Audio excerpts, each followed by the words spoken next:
సమాజంలో బాగా ఇన్ఫ్లుయెన్స్ ఉన్న వాళ్ళు అయి ఉండొచ్చు. మీరు ఇట్లాంటివి ఏమైనా చేస్తే మీరే స్వయంగా వాటిని సరెండర్ చేస్తే అది మీకు గౌరవంగా ఉంటుంది, ప్రభుత్వానికి వెసులుబాటుగా ఉంటుంది. అట్లా కాకుండా ఏదైనా జరిగితే మాత్రం ప్రభుత్వం కఠినంగా చర్యలు తీసుకోవడానికి వెనక్కి తగ్గదు. ఏ ఒత్తిడి వచ్చినాయి ప్రభుత్వం తట్టుకోవడానికి సిద్ధంగా ఉన్నది. ఇట్లాంటి విషయాలల్లో ఎక్కడ కూడా ప్రభుత్వము వెనక్కి తగ్గదు. కాబట్టి ఈనాడు ఈ చెరువులకు సంబంధించి, కుంటలకు సంబంధించి, కాలువలకు సంబంధించి, నాలాలకు సంబంధించి స్పష్టమైన చర్యలు తీసుకోవాల్సిన అవసరం ఉన్నది. అందుకే కలెక్టర్ గారికి నేను ఆదేశాలు ఇస్తున్నా. మీ పరిధిలో ముఖ్యంగా మహబూబాబాద్లో ఈ చెరువుల ఆక్రమణ కూడా అధికారిక రికార్డులను మీరు ఒకసారి సమీక్షించుకొని ఈ ఆక్రమణలకు సహకరించిన అధికారుల మీద కూడా చర్యలు తీసుకోవాల్సిన అవసరం ఉన్నది. దీన్ని కూడా దృష్టిలో పెట్టుకొని వరంగల్ మీద కూడా ప్రత్యేకమైన దృష్టి పెట్టేది ఉన్నది. ఎందుకంటే చిన్న వర్షం వచ్చినా వరంగల్ పట్టణం అంతా ముంపుకు గురవుతుంది.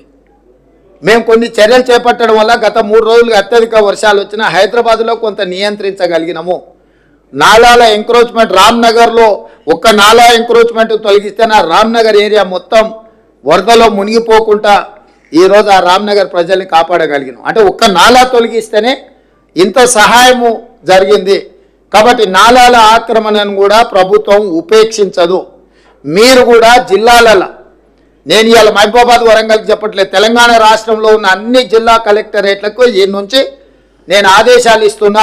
మీ ప్రాంతాలలో ఎక్కడైనా చెరువులు కానీ నాలాలు కానీ ఆక్రమించుకుంటే మీరు మొత్తం వాటిని లిస్ట్ అవుట్ చేయండి.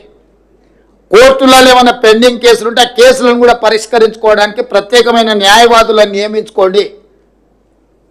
ఉమ్మడి రాష్ట్రంలో కంటే కూడా గత 10 సంవత్సరాలలో ఈ దుర్మార్గాలు విపరీతంగా పెరిగిపోయినాయి. అధికారాన్ని అడ్డం పెట్టుకొని అడ్డగోలుగా ఇట్లాంటివి ఆక్రమించుకున్నారు.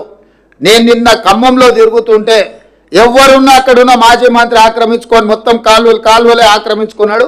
ఆ నీళ్ళంతా ఖమ్మం ఊరి మీదకి వచ్చి పడి ఖమ్మం ఊరంతా మునగడానికి ఆ మాజీ మంత్రి గారే కారణం అని నాకు ఫిర్యాదు వచ్చింది. వీటిని వాస్తవాలను పరిశీలించి దాని మీద కఠినమైన చర్యలు తీసుకోవడానికి అవసరమైన చర్యలు చేపట్టాలని చెప్పి రెవెన్యూ మంత్రి గారికి సూచన చేసిన. కలెక్టర్ గారికి కూడా, ఖమ్మం కలెక్టర్ గారికి కూడా నేను ఆదేశాలు ఇస్తున్నా. దాని రిలేటెడ్ ఇష్యూస్ ఏమున్నా అవి హైకోర్టులో ఉన్నాయా, లోయర్ కోర్టులో ఉన్నాయా, ఇతర శాఖల దగ్గర ఏమైనా మేనేజ్మెంట్ జరిగిందా, ఆ కబ్జాలకు సహకరించిన అధికారుల మీద చర్యలు తీసుకోవడానికి అవసరమైన చర్యలు తీసుకోవాలి. ప్రభుత్వం నుంచి అనుమతి తీసుకోవాలి. కోర్టులలో ఏమైనా కేసులు పెండింగ్ ఉంటే వాటి మీద కూడా స్పష్టమైన నిర్ణయం తీసుకోవాలి. ఎందుకంటే ఇంకా ఉపేక్షిస్తే ఇంకా అది మనల్ని కబలిస్తుంది. ఇవాళ జరుగుతున్న పరిణామాలు, పేదోళ్ళ ప్రాణాలు, ఆస్తుల నష్టం పోయిన తర్వాత కూడా ఇంకా ప్రభుత్వం మీనమేషాలు లెక్క పెట్టుకుంటూ కూర్చుంటే ఇది మంచిది కాదు.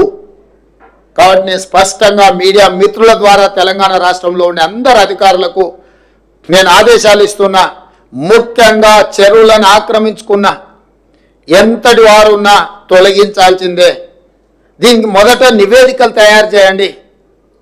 హడావిడి చేయడం వల్ల ప్రయోజనం లేదు. పకడ్బందీగా నివేదికలు తయారు చేసి ఆక్రమణలు గుర్తించి అవసరమైతే కోర్టు నుంచి అనుమతి తీసుకుందాం. ఈ ఆక్రమణలు తొలగించడానికి విధి విధానాలు పాటించుకుంటూనే పక్కాగా చర్యలు తీసుకుందాము. ప్రభుత్వం ఇది ఒక ప్రత్యేక కార్యాచరణ కింద తీసుకుంటుంది. ఈ ప్రభుత్వం ప్రాధాన్యతతో కూడుకున్న పనులలో చెరువుల యొక్క ఆక్రమణలను, నాలాల ఆక్రమణలను తొలగించేది చాలా అత్యంత ప్రాధాన్యతతో కూడిన కార్యక్రమంగా తీసుకుంటాం. మేము రకరకాలుగా స్పందిస్తున్నారు నాయకులు. కొంతమంది ఈయననే ఇప్పుడే ముఖ్యమంత్రి అయినా, ఇప్పుడే వచ్చిండా అని. అవునాయన, నేను ఇప్పుడే ముఖ్యమంత్రి అయినా, ఇప్పుడే అధికారం వచ్చింది, అధికారం పేద ప్రజలకు ఉపయోగిస్తున్నాను. నేను ఇన్నాళ్ళు మీ చేతుల అధికారం ఉండి మీరు ఆ ప్రభుత్వంలో మీరు మంత్రిగా పనిచేశారు.